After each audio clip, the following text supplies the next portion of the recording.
가르멜의 산길 제44장. 이러한 신심 행위를 통하여 마음의 힘과 기쁨을 하느님께 향하는 방법. 그런 사람들이 깨달아야 할 일은 예절 같은 따위의 신뢰를 가질수록 그만치 하느님께 대한 신뢰는 줄어들며 그만치 자기네가 바라는 바를 하느님께 얻지 못한다는 것이다. 어떤 사람들은 하느님의 영광보다 제 욕심 때문에 기도를 하는데 말로는 하느님 뜻이면 들어주시고 아니면 안 들어주시리라 하지만 속에 있는 애착과 헛된 기쁨 때문에 자꾸만 빌어대는 것이다. 그러한 기원보다 차라리 그들에게 가장 기묘한 일, 이를테면 진정으로 양심을 깨끗이 한다든지 실제로 자기 구원에 대한 것을 깨달아서 긴치 않은 기원들을 제쳐두는 편이 훨씬 나을 것이다. 그래야만 가장 기묘한 것을 얻고 나아가서는 자기가 빌지 않았던 것마저, 즉 자기에게 좋은 것 일체를 얻으리니 차라리 온 힘을 여기에 쏟는 편이 훨씬 나을 것이다. 이것이 바로 복음사가를 통하여 주께서 약속하신 바이니 여러분은 먼저 하느님의 나라와 그분의 의로움을 찾으시오. 그러면 여러분은 이런 것들도 다 곁들여 받게 될 것입니다. 마태 6장 33절 라고 이르셨다. 이러한 소원과 기도가 당신이 기꺼하시는 것이므로 우리 마음속에 있는 소원을 성취하려면 하느님께서 가장 기꺼하시는 어느 것에 우리 기도를 집중시키는 것이 상책이다. 그때에는 우리가 비는 구원을 주실 뿐 아니라 구하지 않더라도 우리에게 알맞고 좋다고 보시는 것마저 주실 것이니 말이다. 이를 들어 다윗이 시편에서 풀이하여 말하기를 주님께선 당신을 부르는 모든 이에게 가까이 계시도다. 시편 144장 18절 하였다. 그 비는 바가 구원과 같이 진정 제일 고귀한 일임은 다음 식구에서 잘 볼 수 있다. 당신을 경외하는 이들의 뜻을 채우시고 그들의 애원을 들으시어 구해주시는도다. 다윗이 여기서 가까이 계신다라고 하는 말은 다른 뜻이 아니라 그를 만족시키시고 그가 빌 생각조차 하지 않는 것마저 주님을 가리킨다.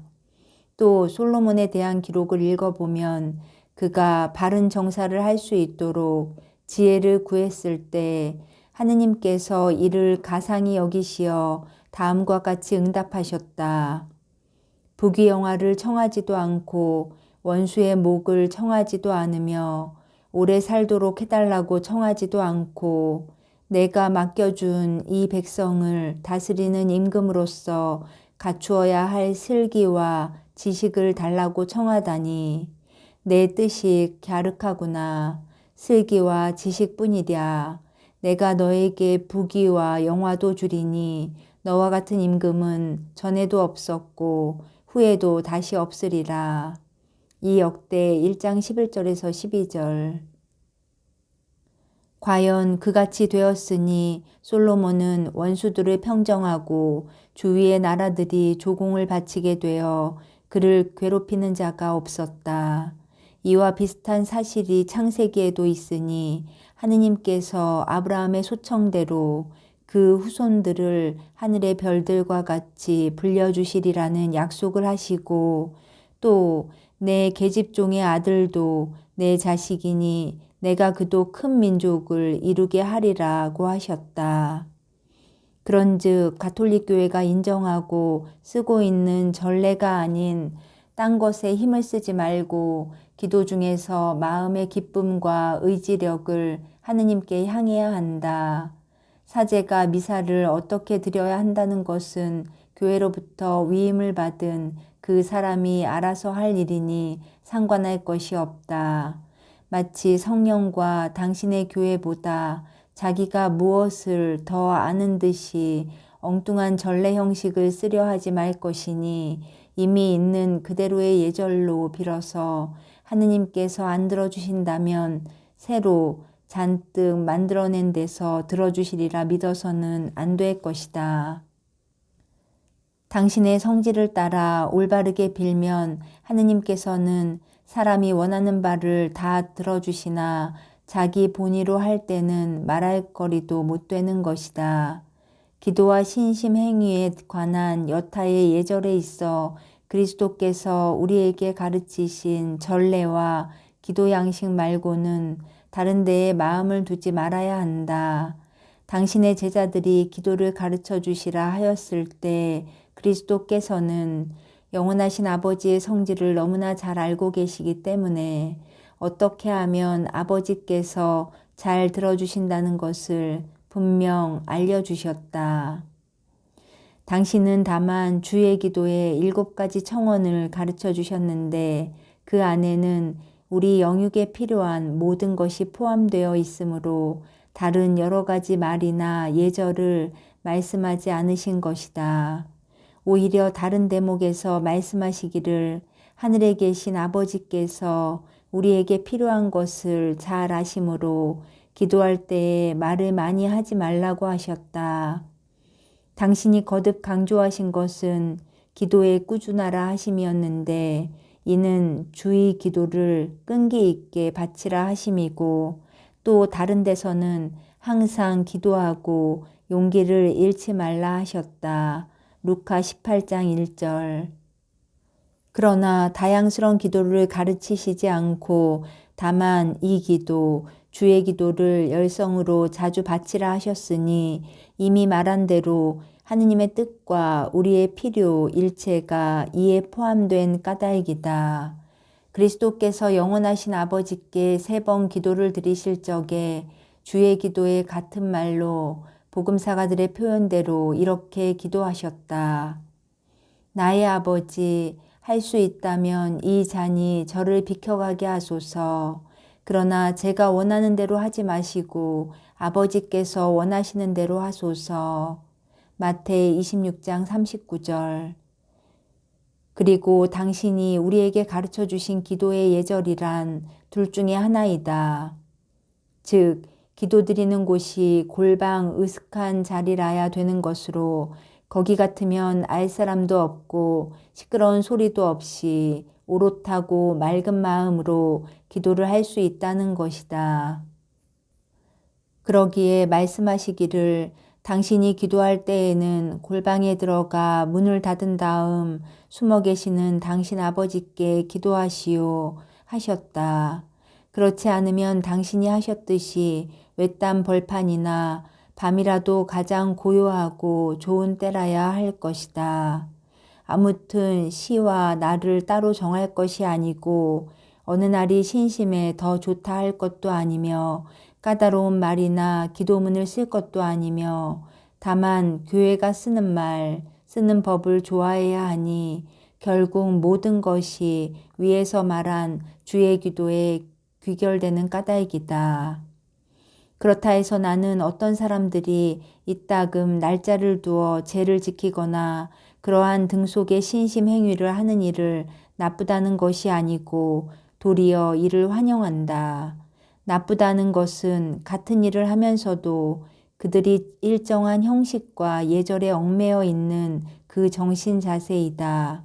그것은 유딧이 베툴리아 사람들을 꾸짖은 바로 그것인데 베툴리아 사람들이 하느님의 자비를 바라면서도 제 쪽에서 잡은 시간에 하느님께서는 자비를 베푸시라 했던 것이다. 유딧은 그들에게 다음과 같이 말했다. 당신들이 하느님께 자비의 시간을 정한단 말입니까? 이것은 하느님의 자비를 부르기보다 당신의 분노를 일깨워 드리는 일입니다. 유딧 8장 11절에서 12절. 제45장 의지가 헛되게 기뻐할 수 있는 또렷한 보배의 둘째 종류를 다룸. 의지가 헛되게 기뻐할 수 있는 뚜렷하고 맛깔진 보배의 둘째 종류는 하느님 섬김을 설득하거나 자극하는 것으로서 우리는 이를 자극적 보배라 일컫는다. 설교자를 두고 하는 말인데 두 가지로 나누어서 말할 수 있으니 하나는 설교자 자신에 관한 것이요 또 하나는 듣는 사람들에 관한 것이다. 말하는 이나 듣는 이나 각자가 그 하는 일에 있어 의지의 기쁨을 어떻게 하느님께 향해야 하는가를 알아야 하기 때문이다.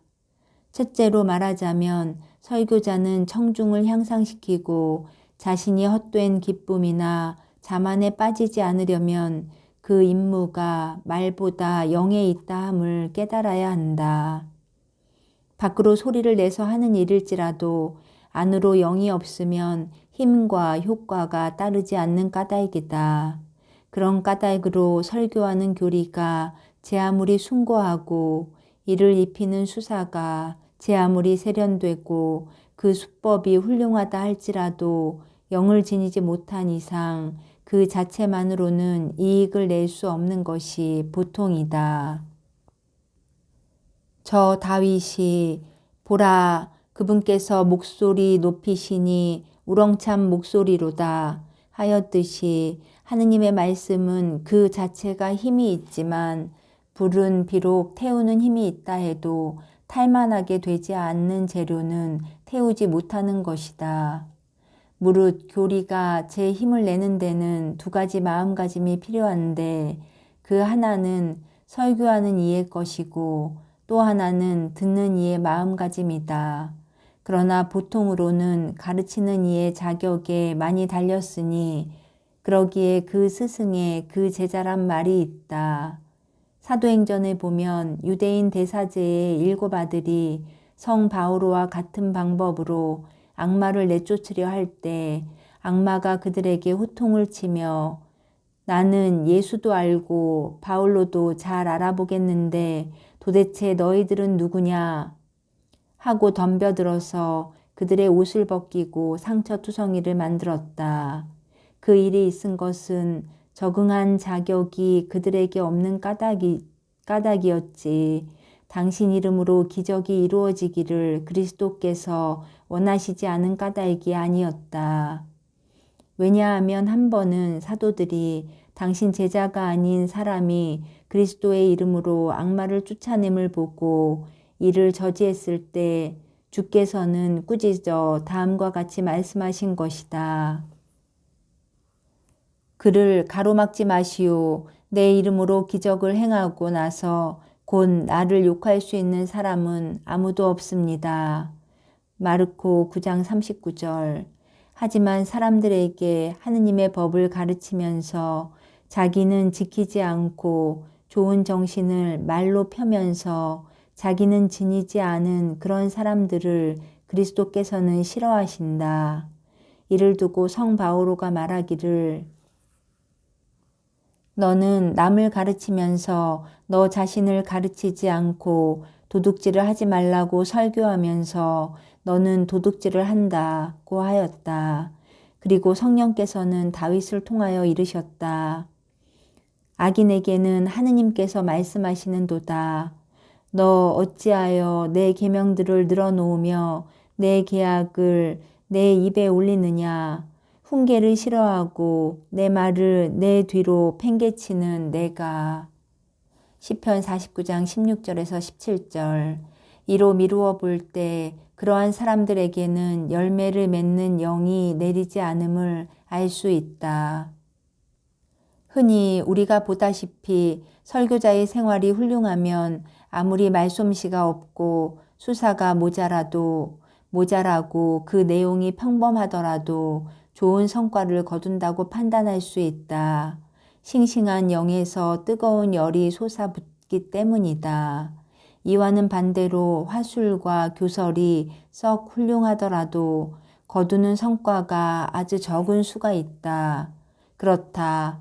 멋진 문체와 몸짓이며 고운 말, 깊은 도리가 사람을 움직이고 게다가 좋은 정신까지 곁들이면 대단한 교화를 내는 것이 사실이지만 이 정신이 없으면 감정과 이성에 재미나는 강론이라도 의지에 스며드는 진기는 아주 적거나 없거나 하는 것이다. 아무리 묘한 소리를 묘하게 엮어 놓았다 하더라도 좋은 음악이나 종소리를 들음과 같이 다만 귀에 즐거울 뿐 의지는 전이나 다름없이 약할 대로 약해 빠져서 일에 게으르니 그 전에 제 틀에서 벗어나지 못한 영이라 그 소리는 죽은 이를 무덤에서 부활시킬 만한 힘이 없는 것이다. 하나의 음악이 다른 음악보다 낫다 해도 나를 움직이지 못한다면 그 음악은 내게 있어 그리 대단한 게 아니다. 아무리 훌륭한 말을 했다 해도 이내 잊어버리면 마음에 붙지 못한 불이나 다름없다. 그 자체가 커다란 성과를 거두지 못함을 제외하고라도 그러한 설교에 맛을 들이는 감정은 영예로 옮아가는 길을 막는 것이니 말솜씨며 부수적인 것에만 정신이 팔린 사람들은 이런 일 저런 일로 설교사를 지키며 따를 뿐 설교에서 배우는 자기 개선은 돌아보지 않는다. 이 점을 들어 성 바오로는 고린토인들을 잘 깨우쳐 주었다. 형제 여러분, 내가 여러분에게 갔을 때도 나는 탁월한 말이나 지혜로 여러분에게 하느님의 신비를 전하려고 가지는 않았습니다. 그리고 나의 말과 나의 선포도 지혜에서 나온 설득력 있는 말로 알리려 하지 않고 오직 영과 능력을 드러내려고 했습니다. 1고린 2장 1절 4절 성 바오로의 의도나 나의 의견이 좋은 문체와 수사와 세련된 말을 여기서 비난하자는 것이 아니다. 다른 모든 일에 있어서 그러한 것처럼 이런 것은 설교사에게 중요한 까닭이다. 고운 말과 문체는 떨어져 못 쓸 것도 일으켜 다시 세우고 나쁜 말은 좋은 것도 떨어뜨려 잃어버린다.